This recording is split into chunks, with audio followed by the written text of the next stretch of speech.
Before we start, I want to thank you for tuning in. If you're enjoying this content and would like to stay up to date with new episodes, don't forget to subscribe on YouTube and turn the notifications button on. And if you'd like to support this content, then I would appreciate a review or comment if you're listening to this on a podcast platform. Enjoy. And most people are unconscious of the breath, and they live all their lives unaware that, you're really breathing or not breathing. I can actually control my breath. Lately, it's spreading. It's becoming much and much widespread and known all across many sectors, from the army to the Navy to you name it, to musicians, athletes today. I mean, this has been going on for a while. The key top ones who understand how to, breathe properly and control the breath, they're the ones who excel.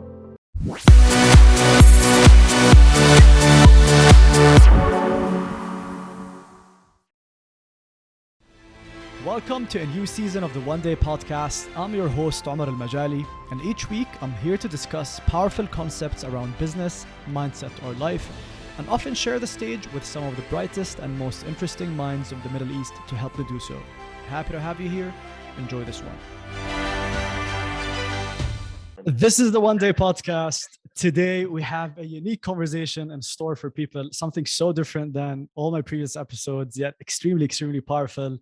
We will be tackling some very important and powerful concepts on life, exploring the meaning of mindfulness, and discuss how to live a more peaceful and fulfilled life. And with us to guide us through this journey is Walid Aboulnaga. Walid is an adventurer, an entrepreneur, and a transformational facilitator. He's the founder of Nafas Journey, a boutique agency that designs and plans transformational travel experiences and retreats all around the world that combine spirituality and fun for soul seekers or anyone looking for a new and a different adventure in their life. Welcome, Walid. Thank you, Omar. Very happy to be on board. I'm excited about this because, as we just discussed, this is going to be a completely different flavor to all my conversations that I've had with my previous guests. But whoever knows me knows how passionate I am about this whole spiritual mindfulness, meditation world, not only out of curiosity, but because I've seen the impact it had on my life. And if I can use this platform to shed light on this, then I'm going to do that. And I was actually also thinking, I don't even consider the conversation we're about to have strictly spiritual, because this podcast is business, mindset, and life. And everything we're going to talk about is everything in between, because we as humans, we're multidimensionals. We're not only the professionals in our careers, we're humans, we go through life and its experiences, stresses, joys, ups and downs. So even those busy professionals who don't consider themselves to be spiritual, they're going to gain a lot out of this conversation. And I'm sure of that. Absolutely. Yeah. It's a mixture of both, it's life. It is life. We're going to start light and then make our way to the depth of it all. So maybe a good place to start is tell us about Nafas Journeys. And what is your mission behind it? What is actually Nafas Journey? How does a retreat really look like? What's the experience like? If someone signs up for one of your, experiences. Yeah, Nafas actually started from a breathwork. So Nafas in Arabic means breath, and it comes from the word nafs, which is derived from, and nafs is spirit. So Nafas Journeys we call them soul ventures, adventures for the soul. So we combine spirituality with adventure. We do a lot of hiking and rafting and many fun activities. And we also provide sound healing and ice baths, breathwork, meditation, yoga, and so on. So it's for the physical, for the spiritual, and we combine them with an incredible tribe. And when I had a breathwork 7-8 years ago, it was so incredible. The experience just opened something in me. And I finished just in awe of the sheer magnitude of the power of the breath, number one, which kicked me off on this journey. But number two is I received so many insights on my soul's purpose or where I wanted to go. For a few years prior to that, I knew what I didn't want in life. I just really didn't know what I wanted. And when I finished that breath work, I connected the pieces of the puzzle of my whole life together and kind of, even had a nice download of the Nafas logo, which is the way we have it. And I scribbled it on a tissue and, I took a picture and sent it to my brother. And I said, can you please just design this logo for me? But not only that, I finished the breath work having in my mind experience from the souls and the insights of the heart, feeling the heart of everyone who came on my journey, the retreats that we host, and the gratitude they had, the healing, awakening, all the transformation that they felt inside, I felt it. So I kind of completed it. And from a concept to a dream to planning to hosting the first retreat back in 2018, all the way till today, and what we've done, people join because they're looking for more. Pre-COVID, it was, burnout. It was too much stress. It was a relationship or healing. And we take those who join us with a wonderful tribe together to locations that have some magic around the world. Costa Rica, here in Bali, Peru, Sri Lanka, or wherever. And we provide them with a tailor-made program.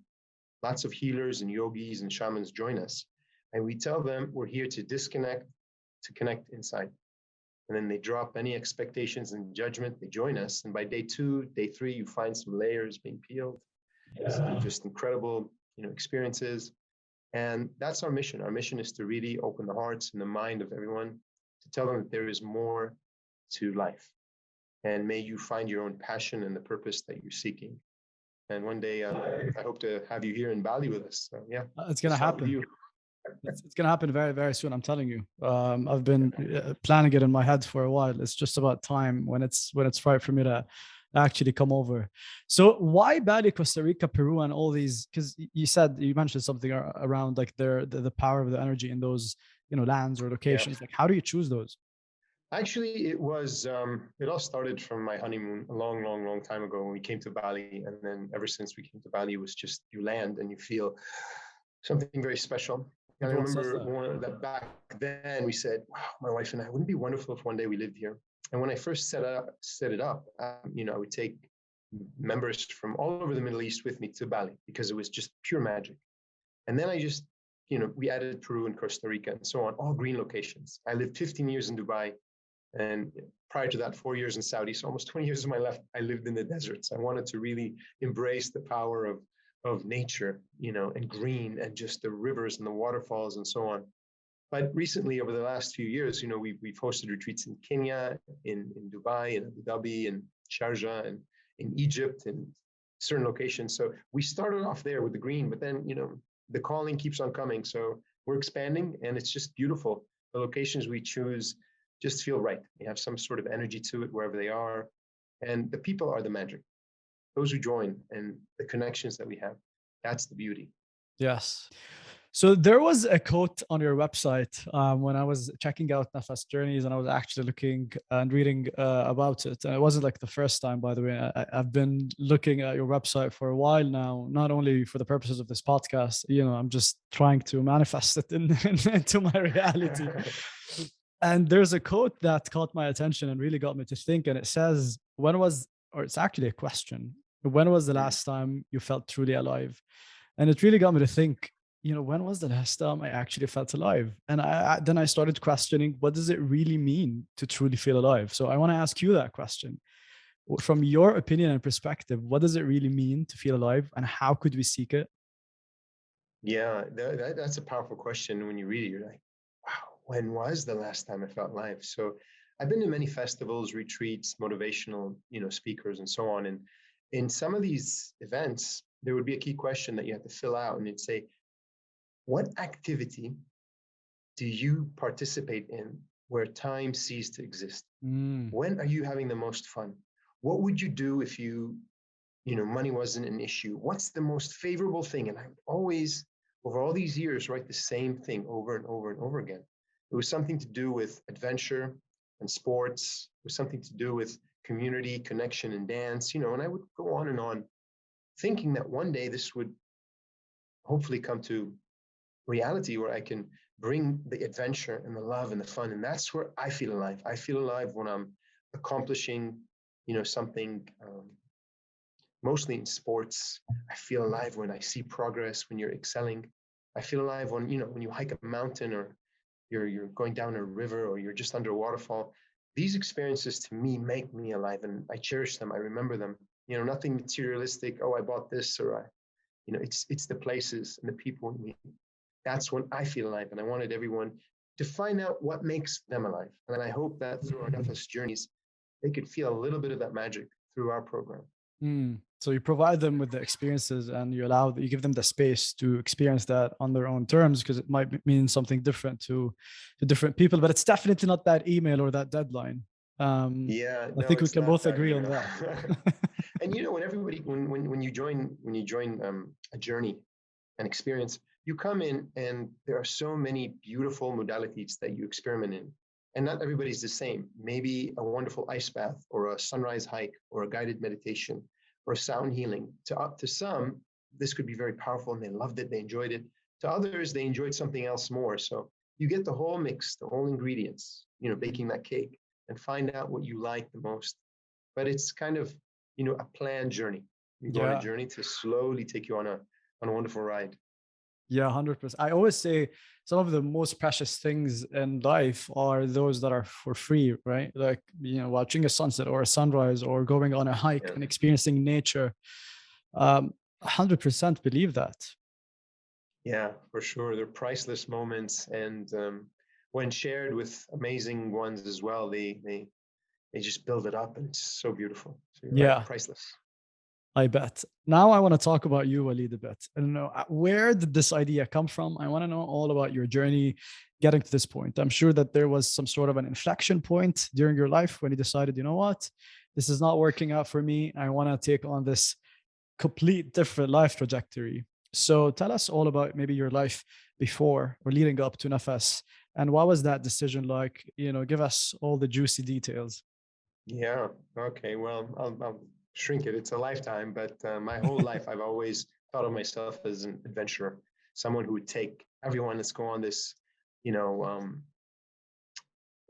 whether it's hiking a mountain or just going to the beach or doing something. I would always love and seek adventure. That was growing up, and then eventually, as we graduated and started becoming a little bit more sophisticated and putting on the lovely suits, I worked in marketing. I worked in different corporate jobs, and then eventually, the last 20 years have been in the marketing space. I set up a company covering the whole Middle East and North Africa with a partner, and we provided field marketing activities and doing events and promotions and roadshows and just a little media outlets here and there. And it was quite intense. The work in the agency is not easy. It's nonstop, and I still have a lot of friends working in there. It's deadlines, it's clients demanding, it's just 24/7. And I think what I did is I sacrificed the time with the family and the kids because I had so many different time zones that I had to connect with. My phone was on 24 hours, with any emergency, any trouble. I was on the plane every 2 days. We grew the company from, 3, 4 people to 100 people to 1,000 people. And by year 3, we had maybe over 1,400 employees in 14 different countries. So I was on the plane every 2 days, just running, growing. And I don't think there's anything wrong with that, excelling and growing and renewing contracts and winning new contracts. So beautiful. And just, it's the win, like kind of like sports. But I think what happened is I let it get to me.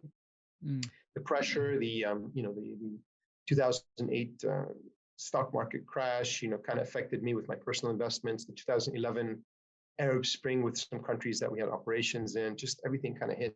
Clients that were over demanding and payments that were, overdue from their side. And I just let it all come crumbling down. I didn't realize I was very stressed. And then I started realizing I couldn't sleep and I had so much pain in my head. And with the pain in my head, I would just push it aside and take a painkiller. And the day I'm just 100% running. When it comes nighttime and when you're still, it's when the pain and the throbbing wouldn't stop. So, I went to healer after healer trying to find solutions. And I just couldn't find something to cure me. I went to my dentist to remove my teeth because I thought my teeth were the problem. They were just all interconnected. Eventually, I was led to the top neurosurgeon at the American Hospital in Dubai, and he told me, they had to open my brain and take a piece of my skull out, and I had something called trigeminal neuralgia. There's a chronic pain affecting the trigeminal nerve. And I sat down there listening to him, and I said, "You're gonna open my brain and take a piece of my skull? This is insanity." But throughout life, and you have these gut instincts, and when something is right or wrong. And I just knew it then. And I said, this is the time that I'm going to go on my journey. I'm going to go on a healing journey. And I just traveled. I delegated a lot of the work to the company. I had one daughter then. I have 3 daughters now. And I told my wife, I need to go on a healing journey. And that's when it started, going to Mecca, going to Medina, praying, like Dr. Joe Dispenza talks about, the collective prayer, asking my mother to pray for me in Egypt and my brothers in the States, please pray for me. And then eventually going on the journey of the physical, which is I needed to do the fasting and the cleansing. So the juice fasts, the water fast, coconut fast, the enemas, the oils, the releases. I was more into the physical because I thought I'd start with the outer, the external. And then I went into the spiritual, and I started joining different types of meditation and yoga and silent retreats and understanding the power of the mind. One thing eventually led me to Peru, and I experienced different plant medicines, hallucinogenics, ayahuasca and San Pedro and peyote, and they were so powerful. And I couldn't believe the insights I received. It was just this opening of kind of a different space. We call it like plugging a USB to Mother Earth or to the universe. So it was quite powerful and beautiful. But 2 months after my experience there in Peru, spending 2 weeks up north in the Amazon, I attended a festival and I had a breathwork on the last day. That's the one I told you that I had the vision of Nafas. The breathwork took me somewhere incredibly special with visions and insights and connections and spirit. And my father had passed and speaking to him, and I couldn't believe the power of the breath.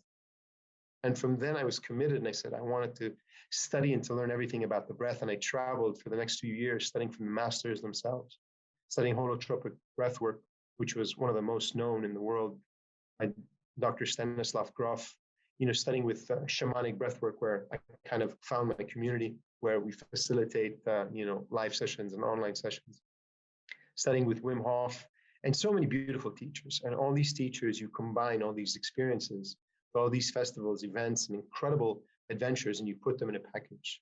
So the journey started in marketing, and I found myself after 20 years cutting that rope, the umbilical cord that connected me, saying, this was great, but its time has come. I was fearing that the next jump in life with a family, a young family, would be maybe a wrong move. But in my heart, in my mind inside, I knew I will make it a success. I have all the experience, the power. I have all the belief to make this happen.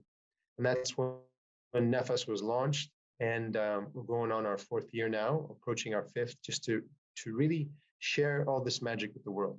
3 years ago, I moved with my wife and 3 daughters here to Bali, and it's been this incredible adventure, believing that, we're going to make success happen, but understanding that success is relative to everybody. And to me, it's really about sharing all this beauty in the world. And, we come in, we talk about spirituality and transformation and enlightenment and all these words, but it's here, what you feel inside here. So that's my journey in a nutshell, how I made it to Bali and joining, combining all tribe members from around the world to come to Nafas Journeys. So very, very excited about the next chapter. On man, definitely not easy to make this decision, especially that you have a family. I mean, I freak out about making this jump, and I'm not married. I don't have kids, but we're all driven by fear, as we were talking right before we started the call. I have a lot of questions. Maybe the first question that I want to ask is, what was your parents like? What were your parents' views? Were they supportive of you taking that decision? Whether it's your direct family, your spouse and your kids, or your mom, your brothers, were they thinking that you were going crazy, or has that always been in you, that adventurous side? But then it took a very spiritual turn. So what were they thinking? Everybody who knows me knows that I'm an all-in guy, So if I'm going to Vegas, it's be all in. And I've always been like that. But I would give it my heart. And sometimes it works, sometimes it doesn't. I've been all in business, in life, in relationships. So my father had passed away 11 years ago. He wasn't on board. And I'm sure all the experience I've learned from him would be to study it. And this is what I did. I studied. I immaculately organized everything and understood budget-wise and leaving. And so it wasn't just let's do this. It was a proper, well thought out plan and vision and tactic to go for. So I did that. My brothers, of course, I informed them, and they were like, "Here we go again, another journey." So I got the blessings. I had a wonderful group of entrepreneurs that also helped support me. They acted kind of like making me look at my blind spots and what about this, what about that? But they supported so much. They were one of the reasons that I am here today in Bali doing Nafas Journey is because I committed to them, honoring them, the promise. It won't be a side hobby that I will maybe work on. I will give this everything. And that's what I did. So I had a lot of support. And then you have the negative people, some friends or friends of friends or wife of friends like, oh, what are you doing? That's crazy. Nobody goes there. Nobody moves there. So you can't feed into negativity. Maybe you can listen to it, take it, think about it. Don't feed into negativity. Negativity is like fire. It would love to take over. So just fear is one of the key factors that doesn't allow a lot of people to take that leap. I have a beautiful quote that I wrote on one of the businesses I'm a partner in, and this is 10 years ago, not really knowing that I embodied that, but it said that leap and the net will appear. So basically, it's like, don't worry, you got a net there. So take that jump. Be having faith, have faith inside. Easier said than done, I think. Like, I completely understand what you're saying, and I 100%, completely sometimes feel the urge. Honestly, all my friends, they know that I've been talking about this jump for a while, but I just don't have it in me, man. Honestly, I really like, I'm a very calculated person. I have to calculate my risks, and I have to always measure it and think about every single step. But I think that might be my learning, that I need to just let go of that aspect, trying to scrutinize every single detail and try, how it feels like jumping into the unknown. It's gonna happen. One of the learnings, I'll share this with you, a small one, about in the shamanic training, they would say that, say, for example, you're setting up your new, maybe this agency or whatever you're going to do next, and you have the website and the brochure and you have the flyers and you spent money on the advertising and the marketing and you booked a place, all that. The key ingredient, the most important one, the last one, is spirit, believing, in the higher force, in something grander. You have to believe. Do everything. You can do everything right, and still doesn't work. So you just welcome it all in and say, let's go. I know that I'll be there, supported. And of course, you study it and you do all your beautiful plans and you consult, believe. I think that's beautiful, key factor. Yeah. And how did you go about the research? Because I also, one of the things I really want to do is, one of the things that I think I want to do is I want to go, like, I need to find myself an ashram somewhere, and I want to meditate with monks, like, for a few months. Like, I've always, I really want to do that. I really want to experience that life. And because I look at these people, these monks, and I see so much power in them, and I want to understand, what makes them them, and I want to really dig deep into that lifestyle, and I want to live with them. But then I'm doing all of this research, and I don't know how to go about it. There's a bunch of ashrams, bunch of reviews, and you find, like, a lot of these things all over the place. How did you go about your own research? Was it like peer review? Was it just the internet? How did you do it? Yeah, I think this is one of the most important key things. Choosing the right place, the right teacher, but understand that it will come to you. Do your research, go online, ask people. Like when I first had my first journey, people would to Peru, people would tell me, you have to watch out. Women can get raped here. They could steal your money here. They're full of con men there. So, take all these stories and do research, find people who have been there before, get firsthand comment and feedback, and then do the Zoom calls, study, research, read, find out all this. And at the end, you kind of reading in your heart, you just say, okay, is this the right place for me or not? And if it's not, when you're there, you're going to feel it and you leave, or you kind of, push through. So you'll know. To me, personally, before going on any journey, any festival, I do the research. I'd ask, I'd see reviews, I'd call, I'd have these comparisons from everything else around me, and then I put it in. And then now, as you're growing, you understand, you can sense, your intuition will guide you. Yeah. So it's gonna happen. I remember when I told my father and my we were having dinner, and I told my parents I want to do that. My parents honestly think that I'm just a crazy human. Like, they just gave up they trust me, they they trust the person that I am. I've proven to them that I'm someone you can trust, and I'm generally logical. But when I told them about this, their faces were blank. But I think I'm gonna do it anyways. I want to talk about the breath, Walid, and the importance of the breath. Every single healthy human on this earth has access to this powerful tool called the breath, but it's often really an underused tool. So I want to understand from your perspective. You've done a lot of research, you've got the scientific evidence, the practical evidence. In what way is our breath powerful? Why, and why was it so glorified back then in old civilizations, and it's not as much today in our very busy world? Give us just some insight. I think it was powerful back then because maybe they didn't have social media, so they didn't have time. So they had time, they understood it, they teleported to places, they connected with plant medicines, they did a lot of chanting and twirling, or like the Rumis, the Sufis, they would just twirl and dance and chant and connect with the divine. You have the ability to connect with the divine through the breath. We breathe every day, 25,000 times per day, and most people are unconscious of the breath, and they live all their lives unaware that you're really breathing or not breathing. I can actually control my breath. Lately, it's spreading. It's becoming much and much widespread and known all across many sectors, from the army to the navy to you name it, to musicians, athletes today. I mean, this has been going on for a while. The key top ones who understand how to breathe properly and control the breath, they're the ones who excel. And I think the reason a lot of the power and understanding of the breath is kind of non-existent is because of the distractions, the social media, number one, and everything that's going on, from fear to negativity to just, you're constantly distracted. Not many meditate, not many just sit with themselves because they constantly want to be on the device. And I think that's the key thing. The breath, if they know it and they understand it, is something extremely powerful, not only for the corporate world or for the spiritual world, for your personal growth.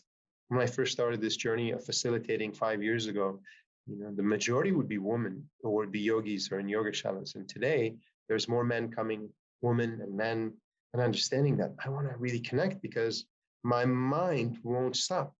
That chatter upstairs, just constantly going, and you want to find a way to do it. There are so many different techniques of the breath. You can breathe through the nose, the mouth, alternating the nostrils, withholding the breath, many techniques. We say you find what works with you, but try different techniques. And they all actually lead to the same outcome, kind of, more or less where you're connecting to this beautiful, beautiful source, a higher source, or inside of you, the source inside of you. So what we tend to say is that if you haven't experienced breathwork, read a little bit about it, join a session online or live and experience it. But don't just say, it's not for me. You're saying try. Because once you go into that and understand the magnitude of breathing in, not just simply air or oxygen, but spirit, they're called prana, universal energy. They say one deep conscious breath can put you in that meditative state you need to be in when you need it. But in order to get there, you need to practice in times of when you're calm or when you're relaxed. So in the moment you need it, it's there for you. And it's just like a muscle, right? Like the breath work is something that gets better with time. I mean, we think we understand how to breathe, or like we think we know how to breathe, but we really don't know how to breathe. As I said, a lot of people just live their lives unconscious of their breath. And I think it's just crazy to me.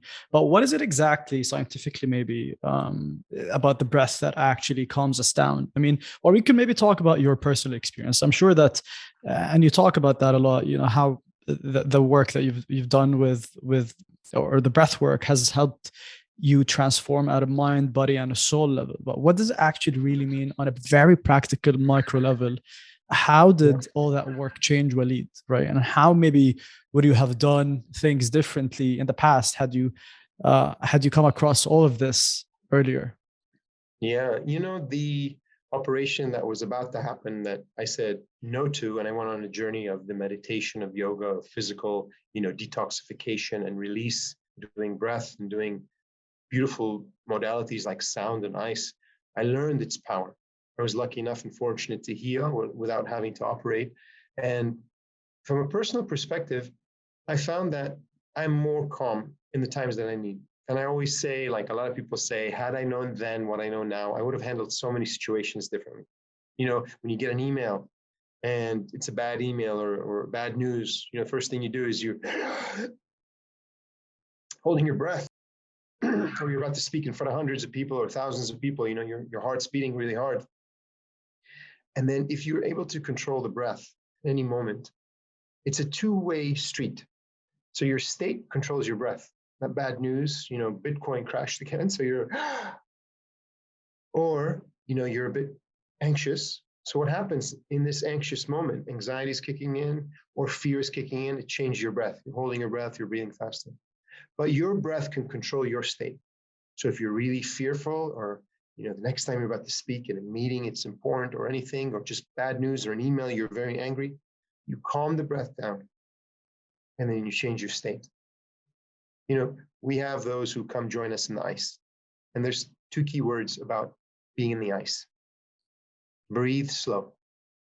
Once you understand the power of breathing slow and putting you in a beautiful set situation inside internally, you're able to handle any situation. And once you handle the ice, and you're in 2-3 degree ice, you can handle your partners, your boss, your suppliers, your children. You can handle them because we have always this fight or flight, this, you know, just jumping into it. So today we tend to, you know, you finish a Zoom call, you finish an assignment, or like before we began this wonderful conversation, we had a breath to kind of just, you know, self-center inside together. When we end, we'll do the same.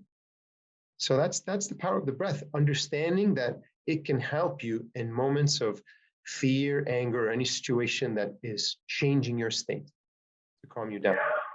There's a lot of that happening, man. I mean, honestly, we live such stressful lives, dealing with emails and deadlines and work pressures, family pressures, societal pressures, and it's not easy. The human experience is not easy. There's a lot of pain and a lot of suffering if you don't do anything about it. Easy. The thing is that lately, those coming to the breathwork, both online or whenever I have them, anywhere in the world, the key things that would be repeating is that I'm very stressed out at the moment. I have anxiety. I have panic attacks. I'm like, okay, you know, we need to work on the breath and we need to calm the mind, the ego. We need to really connect. A lot of people tend to take the easy route out, which is, you know, I'm going to go into alcohol, drugs, gambling, whatever you feel, or maybe a lot others are on antidepressants, kind of just let's just mellow everything. So we tend to tell them that you can control this. You know, the burnt out situation that a lot of people seem to be in is just this negative inner dialogue that they have, or feeling constantly unhappy, or just self-doubt. Whatever you have that feeling inside, that's burnout. You know, there's two parts: the inner inside, which is your spirit inside, your soul, and what's going on, and the outer, which is, okay, well, I have, you know, baggy eyes under here, black eyes, and I'm losing weight or I'm gaining weight, depending on what your physical exercise or your diet.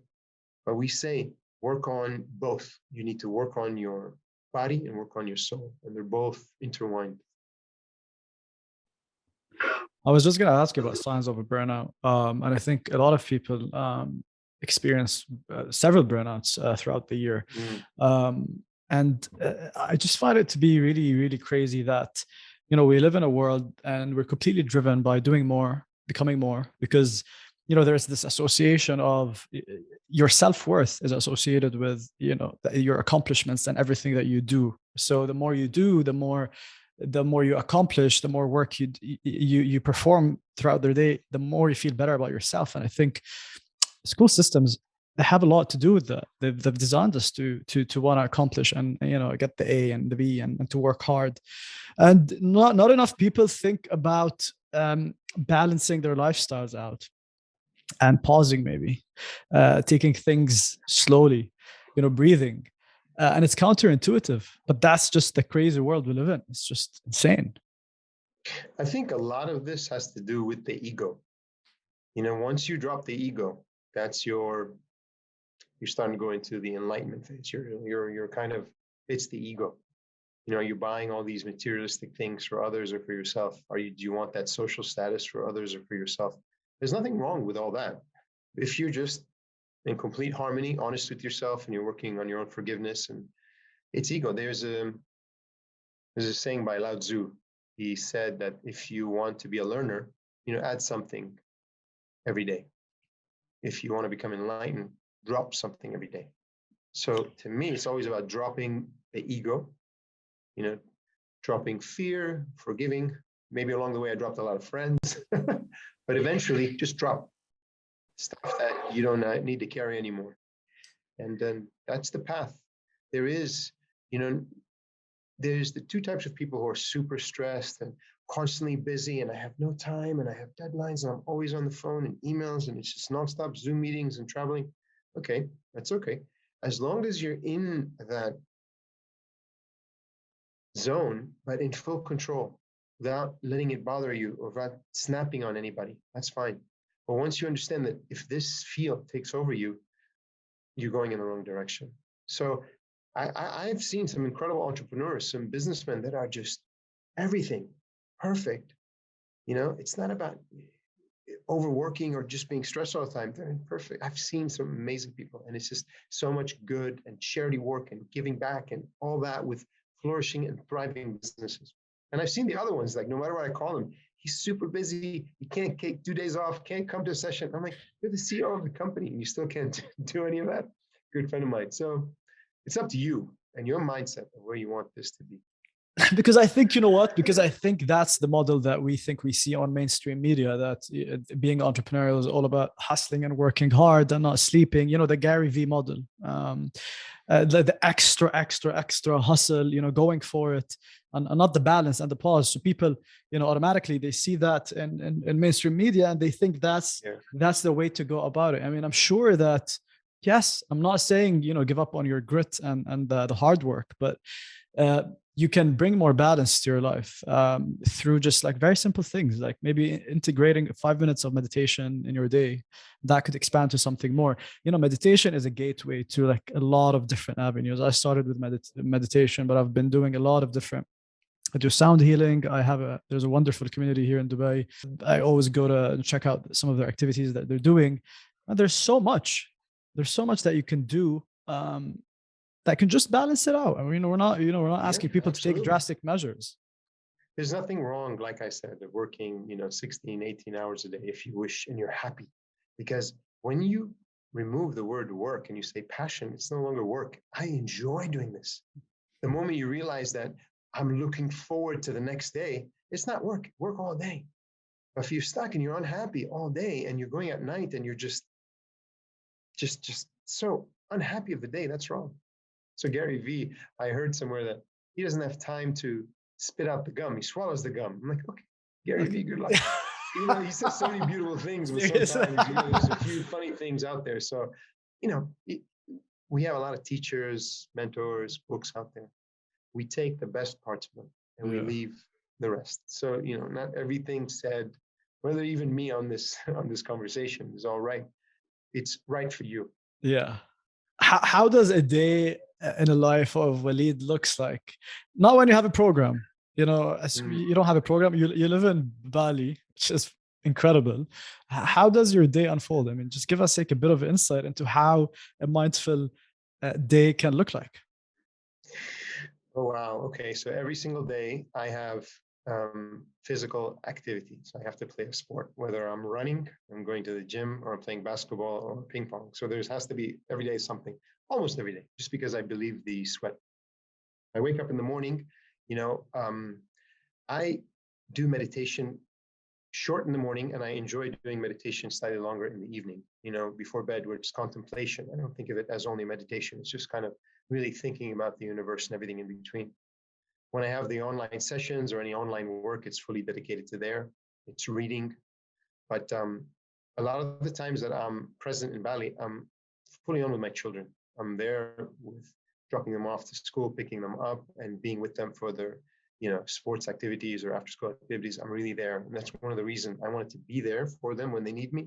And anytime in between, giving back to my work and improving myself, improving the business. But when it's time to travel and it's full on and it's back to back retreats and events and just we're going. And I thrive off that energy. And it's just, I feel I accomplish in 1 or 2 days, 10 days worth of work. But like I said, it's not called work, it's passion, it's soul's purpose. And I feel giving back, and I feel the biggest smile on my face. The 20 years that I worked in my own business and the growth and the success I had, it was great. But maybe unlike a lot of others, I liked what I did, but I didn't love what I did. Today, I love what I do. So may you find the love, and anyone else listening to this, that you're eager, that you're yearning for. Find it. And then it just, time ceases to exist, So Nice. Nice. You mentioned your kids, Walid. I want to know, how, as a parent, are you instilling these mindful practices and values in your children? There's this whole emerging theme of conscious parenting. How does that look like to you? Do you have any tips for parents who are listening to this of how they could, start I'm learning every day. planting those seeds in their kids? I read a book, and then I took a course with my wife called How to Raise Conscious Children, or Conscious Parenting. And I failed miserably the first couple of years. I still think I'm failing, but every day is an experience and a learning. But when we did move to Bali, I feel like there's so many incredible experiences. We came and we moved initially, and the children were in the green school, and it was all structured, made out of bamboo, and they're in the open. And it was wonderful. Today, they've been with me to my ice bath sessions and understand the ice bath, the breath. They've seen the breathwork sessions before and after. All three of my children have taken Reiki courses. So they've learned the power of energy. My children, I say, Daddy has a shoulder problem. They all come and they're like, all right, the dog's sick. They're like, wait, I'm gonna do some Reiki. So maybe they don't know it, but it's instilled in them the power of, Reiki and energy, the power of breathwork, and they know breathwork. And then they do meditation in and out. I go to their school, and occasionally every Friday, whether for the youngest one, I read a book and do some magic tricks. But even for the eldest and in the middle one, I would share the power of the breath, because for all different ages, you want to be very conscious on what you're telling them. But when they're in a calm state, to experience, the bear breath and the lion breath, or the bunny breath, or just the 5 breath where they're just breathing calmly.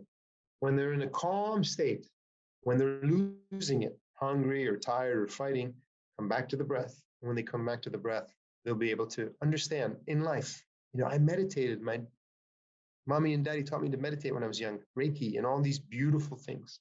So I'm getting all that in them. And I've also given them the Joker card to work on me, because I'm also working on myself with them. They're my greatest teachers. But if I'm losing it with them, or just pushing the buttons far too hard, they just say one word and it's over. You say, Daddy, breathe. And then kind of, I got to breathe. Wow, that would be, it's a nice perspective, to be honest, to regard your kids as your greatest teachers. That's a nice way of putting it. Before we end the conversation with my rapid fire questions, I want to ask you, Walid. I wanted to talk about enlightenment, but you touched on it, briefly, saying enlightenment is about getting rid of the ego, and there's just much. That's like a whole. Maybe we can talk about that on a different podcast. Yeah, it's a big word. Big word. I wanna maybe end it with, are there any tips, techniques around breathing, besides slowing down your breath, which you have mentioned previously, that any busy professional or anyone who's just busy in their lives can take on and just remember? And it could be like a simple trick or hack or reminder, something quick, easy. Yeah.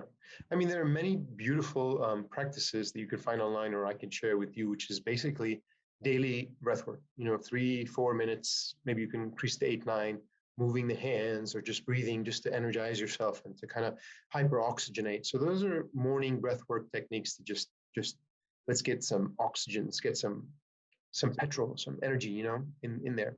But there are techniques where energy is involved. If you had a stressful day and you're bringing in all the bad news, the emails or whatever deadlines you had, and you park your car and you're entering your home, you take all this energy inside with you. When you take it inside, even if you don't speak a word, it's felt. Yeah. It's felt by everybody around you.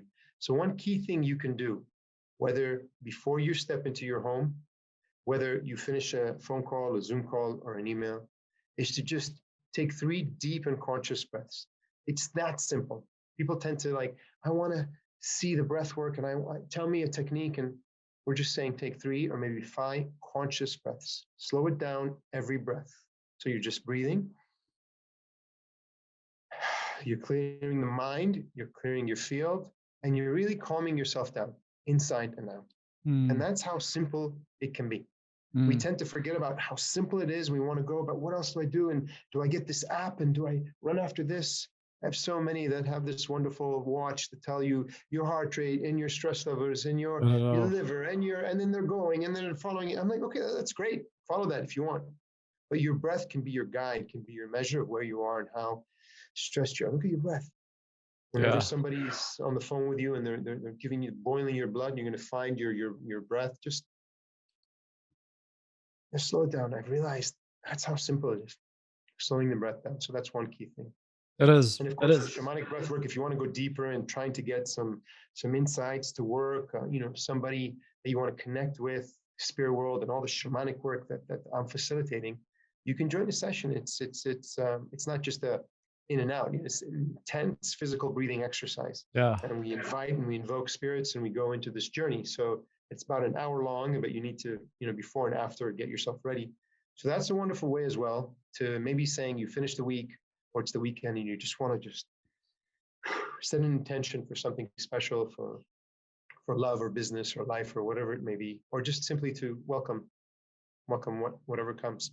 I did that. I did that this 2 days ago, and it was powerful. I can tell you that. And I'll actually put in the link for Nafas Yeah, in great. the Thank you. description of the podcast. They can find that if they want to check out more about what you do. Amazing. So we're coming to the end of the conversation. There's 5 rapid fire questions, Walid. I know we can talk Okay. forever, so we just have to rein it in because of your time. So I'm gonna ask you 5 rapid fire questions. Just throw whatever comes to your mind. Don't think about it. Um, Okay. it's funny. The first question might not apply to you because the first question I ask my guests is, if you had to wake up in a different city and place, where would that be and why? And you live in Bali, so I'm not sure Ah, what your answer would be. yeah. I'm quite happy here, so it would be here, and yeah, with everyone else whom I love. So yeah, I would rather have it here with a lot more people, a lot more. Nice. One thing people that do not know about you, it could be an interest, a hobby, a talent, a guilty pleasure. Um, I'm I think most people know this, my friends. I'm allergic to shrimp, so I don't like eating like crab. All the Like those crab no, not the bottom feeders aren't my shellfish. thing, but yeah, shrimp and the rest aren't my type. Yeah. I mean, that's an interesting fact. What's your definition of success? Success is waking up every morning happy, doing what you're doing, and you know, making a difference in other people's lives as well. The journey is not only about you; it's about you and everyone else. Yeah, nice one. That's the difference between passion and purpose. Passion is it's all about you, and purpose is about serving others. Question 4. In a hypothetical scenario, you had to give a speech to the whole world. The whole world is tuning in to you live right now. They're going to take in your speech, and there's a lesson, there's a theme that you're going to instill in these people, and they're going to internalize it, and you're going to impact them. And you've got 30 minutes, an hour. What would that speech be, or what would the title of that speech be? I think I'm just top of my head. I would talk about character, good character, and I would revolve everything around it. That everything you're doing, the way you drive, the way you speak, the way you work, the way you're acting, just make sure it's good character because this is life. That's the most important thing. Being an honest, beautiful soul with a good character. I don't know. It's from the top of my head right now. Maybe That's that. that. Maybe That's the whole purpose of a rapid fire. It came from the heart, I'm sure. And character is the only thing that goes with you everywhere. So powerful one. The last question is, what is it that you wish to accomplish one day? Hmm.